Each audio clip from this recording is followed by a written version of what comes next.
নারায়ণগঞ্জের ফতুল্লায় র্যাবের গোয়েন্দা দলের ৩ সদস্যকে প্রকাশ্যে কুপিয়ে আহত করেছে মাদক কারবারিরা। আহতদের মধ্যে একজনকে উন্নত চিকিৎসার জন্য আনা হয়েছে ঢাকায়। মাদক স্পটের খবরাখবর সংগ্রহ শেষে ফেরার পথে এই হামলা হয় বলে জানিয়েছেন কর্মকর্তারা। অন্যদিকে রূপগঞ্জে আসামি ধরতে গিয়ে হামলায় আহত হয়েছেন ওসি সহ ৭ পুলিশ সদস্য। অস্ত্র মামলায় গ্রেফতার যুবদল নেতাকে ছিনিয়েও নেয় তার সমর্থকরা।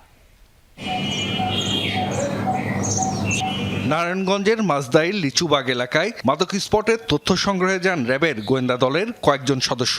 এক পর্যায়ে সাদা পোশাকে থাকা আইন শৃঙ্খলা বাহিনীর সদস্যদের ওপর হামলা চালায় মাদক কারবারিরা।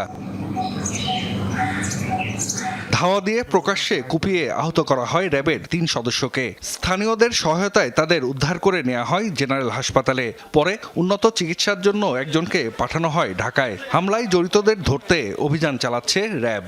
একজনের হাতের টেন্ডন কেটে গেছে, ওইটা রিপেয়ার করার জন্য আমরা ডিএমসিতে পাঠাচ্ছি। আর বাকি যেগুলো আসছে আমি সার্জারি কনসালটেন্ট আমরা সবাই দেখেছি, এগুলোর চিকিৎসা আমাদের এখানে সম্ভব।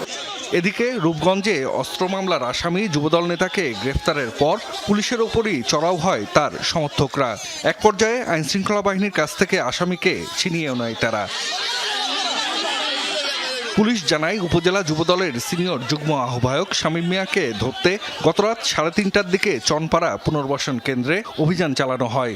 নিজ বাড়ি থেকে গ্রেফতার হয় শামীম।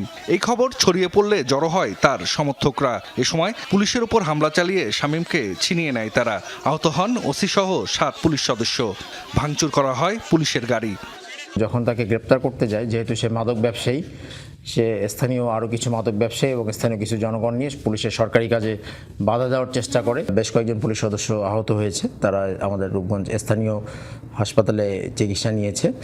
পরে পুলিশ, র্যাব ও বিজিবি যৌথভাবে অভিযান চালায়। গ্রেফতার করা হয় বেশ কয়েকজনকে।